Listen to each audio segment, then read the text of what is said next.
Good evening. Welcome to the December 16th edition of Sports on Sunset. I'm James Jericho. And I'm glad that you went along with our plan for a one-man minstrel show to start the things off. Hey, let's get moving with Week 15 NFL Quick Takes. First shot out of the gun here. I'm not sold necessarily yet on how good Sam Bradford of the Rams is actually going to be as quarterback. But with that said, we will never know, provided he stands behind that horrible offensive line that the Rams have. We've been talking all this time about whether they have enough skill. They don't have a line. That guy's been sacked for 30 consecutive games. That's the longest active streak in the NFL. We don't know how good he is. We know it's tough, though, if you can get hit that many times. Yeah. Three teams were shut off today. The Giants, Tampa Bay, and Kansas City. I'm pretty sure only one of those teams will be looking for a head coach this year at the end of the season. It's not who you think. Kansas City. That's what I was thinking. Okay. Yeah, I've seen that. Guys, Robert Griffin III, I've been saying this all year long. He's got to be a pocket passer. When Jeremy and I recorded Sports on Sunset last week, I had heard that he didn't finish the game, but I didn't see that hit that he took. Oh, and how did he get that hit? Scrambling. Yeah. Been saying it all year. For once and for all, can we please stop talking about how you need a scrambling quarterback? This is why. Oh, sure, they won today, but that's against the Cleveland Browns. I mean, they're a little better than it. I mean, now, depending on how bad this injury is for Griffin, you've taken what's a pretty dang good year and a potential future, bright future for your franchise, and now you put it at risk. Because nobody, including the head coach, wanted to make him a pocket passer. Yeah. The Seahawks have dropped 50 straight points. 50 points and 58 points the past 2 weeks. I don't know what Pete Carroll is doing this time. I know he used to pay his college players. I don't know what he's doing. But I'm going to Seattle to look for the orgy boat. You know, I'm starting to believe that both Harbaugh brothers are losing their minds. Losing, huh? Yeah. Well, okay, I think the Niners are winning now. We're taping this during the Sunday night game. We were wondering about that whole quarterback change thing. Over in Baltimore, how did firing Cam Cameron as the offensive coordinator, how did that solve anything exactly? How did you guys do today? Oh, 17 points? At least with Cam Cameron in there, you were pushing 30 on a regular basis. This was a solution in need of a problem to me. I know the Ravens are an incomplete team, but I don't see how firing Cam Cameron solved the damn thing. Next thing. Adrian Peterson is not going to break the record this year. Stop pumping him up to do so. I know he got 214 yards today. Not going to happen. Many have tried, a lot more have failed. If Barry couldn't do it, you damn sure aren't. And we've already talked about Eric Dickerson saying he didn't want. Final take. We're going to disagree. If you want to answer during my take, go right ahead. I still believe that Arizona, or rather that Chicago, is going to make the playoffs. They're 8-6 right now. Their final 2 games on the schedule are Arizona and Detroit. Not going to happen. Well, at 10-6 would get you in. Not going to happen. You're talking about the other teams. You're talking about the Giants. They're going to have a bit of a tougher schedule. Urlacher is injured. And oh, by the way, the Vikings are at Houston and they play Green Bay. Urlacher is injured. Lovie Smith is the coach. Jay Cutler is the quarterback. Not going to happen. I'm not talking this saying they're going to win the bowl. I'm saying no, they're not making the playoffs. I think they can. As a Bears fan, they're not making the playoffs. Our topic for this week, I was talking with a good friend, a mutual friend of ours, Chris Dunham, who is absolutely livid over an idea that David Stern has to eliminate, well, they used to call it Hack-a-Shack, and of course now it's been referenced to Dwight Howard, but Hack-a-Dwight sounds incredibly stupid. Yeah. What I took a step back, though, and noticed we're on a weird streak of commissioners that may be taking too much of an activist role within their respective sports. Now, not every commissioner for every major sport was hired with the same goals as Kennisaw Landis when he was hired in the wake by Major League Baseball in the wake of the Black Sox scandal. But for me, before we start going through this stuff, for me, the baseline standard for any commissioner should not be things like profits or going through all these tweets. It should be the competitive nature of the game, or better phrased, the integrity of the game. Landis had to address not to grow the sport. Not if it's done in a poor way, because you grow it, like any business, you grow it too quickly, and then you grow it in the wrong direction, you're in trouble. Look at the National Hockey League. Yeah. So it's not growth of the sport. It should be more along the line of the integrity of the sport, in the sense that the belief in your sport should be a growth product on its own. Okay. So we have 4 major sports.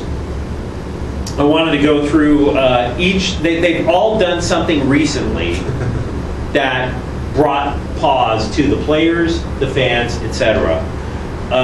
Your choice: NFL, NBA, NHL, or Major League Baseball? Go with baseball first. Okay.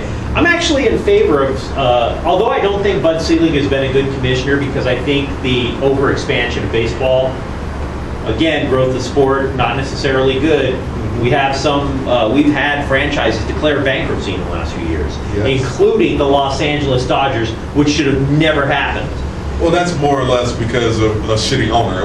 It had nothing to do with baseball. But he's the one who let but the problem is that particularly in Selig's case, not to interrupt, but I just did.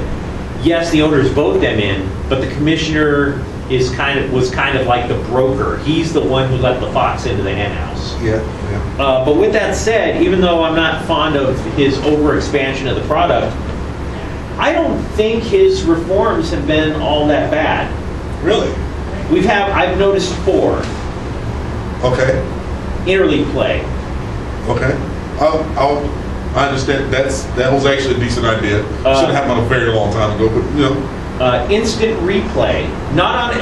It's not on every call. It's on things like, did that home run, is that a real home run inside or outside the foul pole? I think that's fair. I'm sure we could debate on whether or not they're effective, but the first performance-enhancing drug policy for baseball. Yeah. And which is completely ineffective. Yeah. And with that said, something that took place this year, an expanded playoffs. Wait. They added 2 more teams. Oh. Well, 1 per league. Oh, okay. Yeah. So with that said, as we go ahead. I'm sorry. The reason I said start out with baseball because I have a problem with baseball's drug policy, even still today. Under Bud Selig, you had the steroid era. You also had the big strike, which canceled the World Series, which pretty much led to the steroid era. He has done a very shitty job, and the remedy that he came up with was an appealable.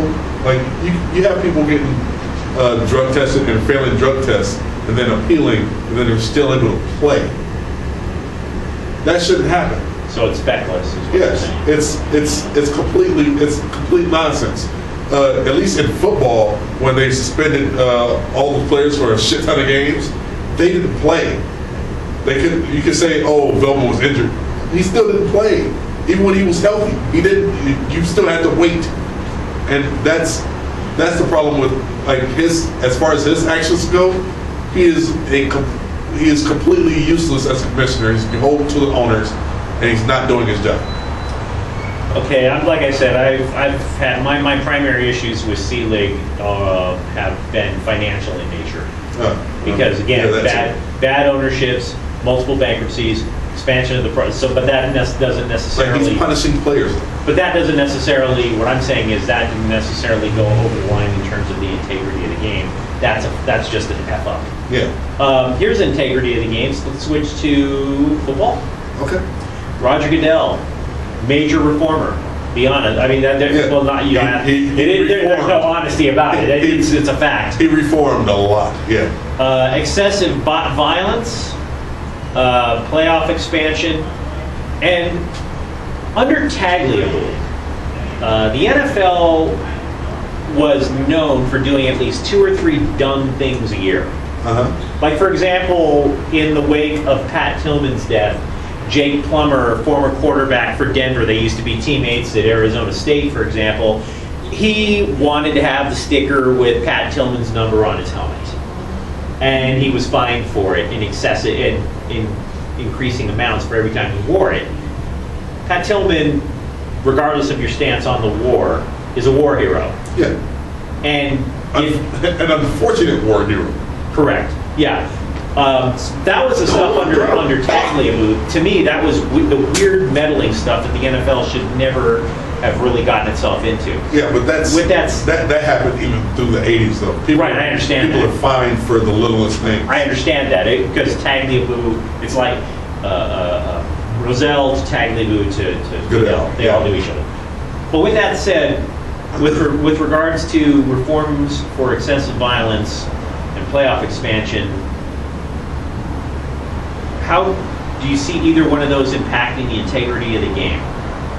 What, his impact on his reforms have they impacted the integrity of the game? They most plus certainly or minus? A definite minus. Like, there's only one commissioner current that I can say has actually done a good job, and it's not the two we've discussed thus far. Goodell has made it so you can't really touch anybody at all on the field. You can't. People have been hitting each other for decades, and you can't do the same hits anymore. You can't because Tom Brady got his knee ran into as he was throwing the ball a couple of years ago. You can't hit below the legs. You can't hit in the head. You can't hit in the shoulders in some areas. They've made it so everybody is so safe that it's not fun to watch or play. A lot of these players I get it, they're hurting themselves, right? But I'm kind of disagreeing with you a little on this, but I'll let you finish your take. But he's made it so safe that it's not fun. I disagree with you in the sense that, well, let me ask you this. What if it was an integrity of the game issue where they had to make sure that at the beginning of every year you had a tackling clinic? That would work. Because the reason for these reforms was and you've seen this, people are leading with their heads. Well, here's the other thing, okay? And they're not even wrapping up. They're trying to blow you up so that ESPN can scream, he got jacked up, instead of an actual solid. Well, here's the issue with that. There was a player that was suspended earlier this year. I think it was Ed Reed. Okay. Right? He was suspended was it Ed Reed or somebody from the Pittsburgh Steelers? I can't remember which one. He got fined and suspended for 2 games because of a continuous head hunting, as they said, right? Mm-hmm. The helmet-to-helmet hit that started his suspension was the fault of the receiver. It wasn't even his fault. The receiver ducked his head down, as I guess it was Ed Reed, was already down to tackle him, and that led to the head-to-head hit. Offensive players are running with their heads down. How are you supposed to tackle? Okay. With that said, let me jump to a different topic with regards to suspensions. As you know, the Saints earlier this year lost a bunch of players in the hitting for a bounty scandal. Yeah. They've been reinstated, so Goodell lost that. Yeah. And Reed also got reinstated, so he lost that. Yeah. Here's my problem. Now all the players and a lot of fans are like, what the hell are you doing?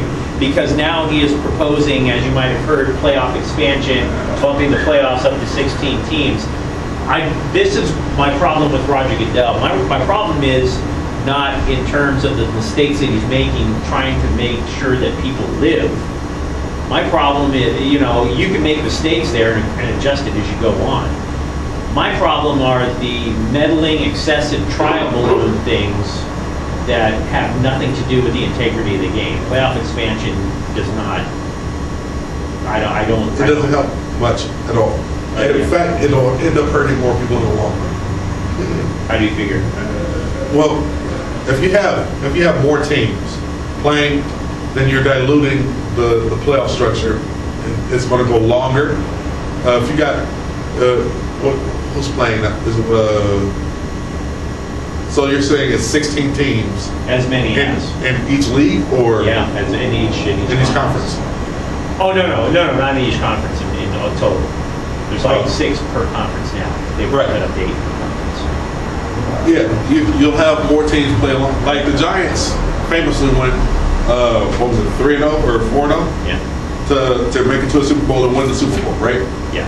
If you have that going on, where now a team has to win 5 or 6 games just to make the Super Bowl, just to win the Super Bowl, more people are going to be injured. That means you have to either cut out the preseason altogether, or Would you be in favor of cutting preseason for more playoffs? no, you can't cut the preseason for more playoffs. You can cut the preseason because the preseason is too long as is. We already have too many football games. There's a lot of coaches that have already made their evaluations that are ready to cut people after the 3rd game of preseason. So you only need really 3 preseason games. They're currently playing what, 5? 4? Yeah.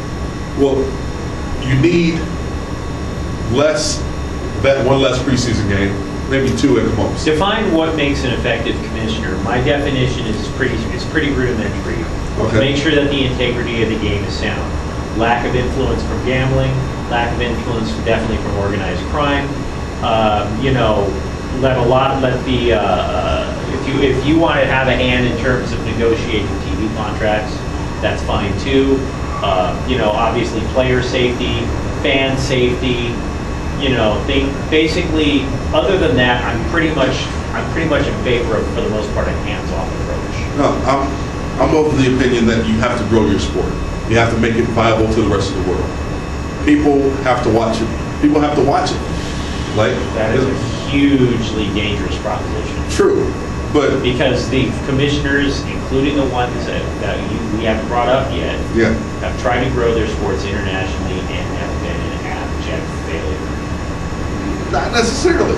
See, as far as as far as me making you let I got you on the NBA when you said right. that. I know, but the commissioners, a good commissioner is one that makes sure that his sport is profitable. That, as you said, the integrity of the game is sound. That that the sport grows. More people have to watch it. You agree with that, right? No, I don't. Really? I do not agree. I do not agree that popular. Look, if you have a good product, how are you supposed to advertise it? oh please, the clubs advertise. And look, if you're saying, look, I said it's one thing to negotiate a TV contract. You take MLS, when they started, they had to pay to get their games on TV. Yeah. Now they don't. Now they're pulling in money. Yeah. That's an example of saying, okay, the commissioner needs something for the integrity of the game to boost it. But in terms of sitting there saying, oh, you know what, I'm David Stern and I want to grow the sport internationally. I want to put 2 teams in Canada. Now there's only 1 and that one's floundering. I want to expand to Europe. No. You are seriously hampering your product because you've overgrown the product. Well, There is not a business model that will work with the NBA continually trying to put teams in markets where it will not support it. Well, here's how I mean by they've grown the sport, as far as David Stern goes. Back in the old days, you could say, when an NBA player's career was finished, it was finished. There's nothing they can do about it, right? Now they're going to China, they're going to Europe, they're going to Greece. Well, not Greece anymore, but they're going to different countries. Like Tracy McGrady currently plays in China. Stephon Marbury, China.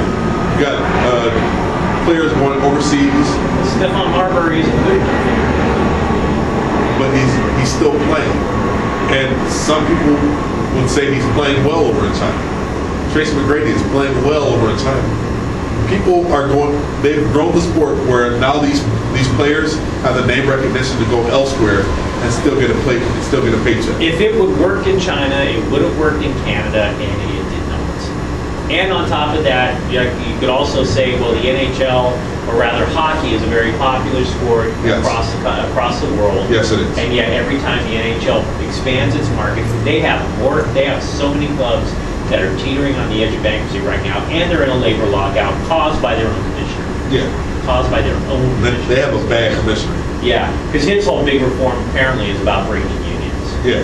The ESPN, by the way, the ESPN had a poll, which I don't read too much into polls, but I try and figure out things that might be stated underneath. They had a question: do you think the NHL will be in existence 5 years from now? I think that's a dumb question. I think it will exist. But what really caught me was that one of the states that said no was Texas, which has an NHL team. Really? And and another state, which was 50-50, was Ohio, which has an NHL team. You're talking about two markets now that have soured on the product. Why? Because of piss poor commissioners who expanded the sport way too quickly. Well, here's the thing with the NHL. They might need like 8 less teams. In my opinion, they need about 8 less teams to function and put a great product back out on the ice. Oh, by the way, also with my definition, when it comes to commissioners proposing rule changes, it has to be within the confines of the integrity of the game. Well, certainly. So when NBA Commissioner David Stern came out with a rule a few years ago about no more pimp or gangster wear when you're coming into the arena, Which was the dumbest thing ever. which is still in effect, and now Yeah. he wants, as Donovan and I were talking about, he wants to eliminate the Hack-a-Shack thing. Which is great. I'm You not don't sure. think that's good? You don't think that's good? No, I'm not sure. Because it doesn't fall into the definition of what I say a commissioner should be doing. But the other reason is this. The only reason that they care about that, I believe, is to get an NBA basketball game in an acceptable chunk of time for the NBA on TNT or ESPN. It's Your about time, game, yes. yeah, well, I Well, don't give a damn about the TV.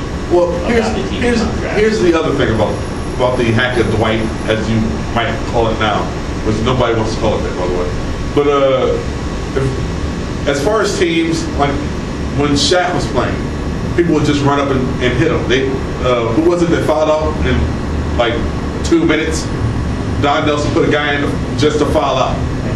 You can't have that. This slows down the tempo of the game. This slows down the enjoyment of the game. Nobody wants to watch this. Nobody wants to go up, watch somebody that shoots 30%, shoot a free throw. I think somebody even did it to Chris Dudley once, because it was a 30% shooter from the free throw line. We don't want to see this. Make it so each and every time they do that, it's a technical. The team gets I the would ball. rather the teams come up and say, you know what, we don't want this than the commissioner. Really? Yeah, Well- because then you're sitting there talking about a majority instead of rule by fiat. Well, yeah. But I'm not big on rule by fiat. I'm assuming that the teams would have to vote for it anyway. We'll find out. Why don't you tell them what's on your mind, dude? What's on my mind? I'm gonna try to say this without sounding like a jerk. Each and every time that there's a national tragedy, a tragedy anywhere in this country, there's always a proposal for them to stop the game. Like, should we play the games this week? Should we play the games? They did it after Belcher committed suicide after killing his girlfriend. They did it this weekend after the tragedy in Connecticut. And each time, I've always said the same thing. Are you fucking crazy? They play the game. These people get paid to entertain us, right? They are paid to do this. They spend Thanksgiving. They play the games on Thanksgiving. They play games on Christmas. People play games during World War I and II. They play games during Vietnam. They play games after Pearl Harbor. They play games after 9/11. They play the games. Stop asking these fucking rhetorical questions. They're going to play the games. No matter what, they're going to play the games. I'm pretty sure after Lincoln was assassinated, somebody still had the audacity to play a game of cards. No matter what, they're going to play. Stop pretending as if these people are, as I said, they pay very well to entertain us and distract us from what we're doing anyway, right? Let them play. Stop asking if they're not going to play. They're always going to play. Sports are here for us to take our minds off of our shit. Okay? It's sad They're going to play. I'm done. Guys, I had a take, but it really doesn't move me, so I'm just going to switch off and freestyle. Especially after Jeremy interrupted my Fireman Ed take a couple of weeks ago. I'm blaming you for no reason. Look, the upshot is this. Starting Monday, we will be taking votes on topics for shoulderpadsandhandcuffs.com for some of our most notorious athletic criminals. Feel free to take part and enjoy as we hand out the awards for the 2012 Handies. Handies? Yeah. Are you going to have a Lifetime Achievement Award? As a matter of fact, yeah. Can I nominate Ray Carew?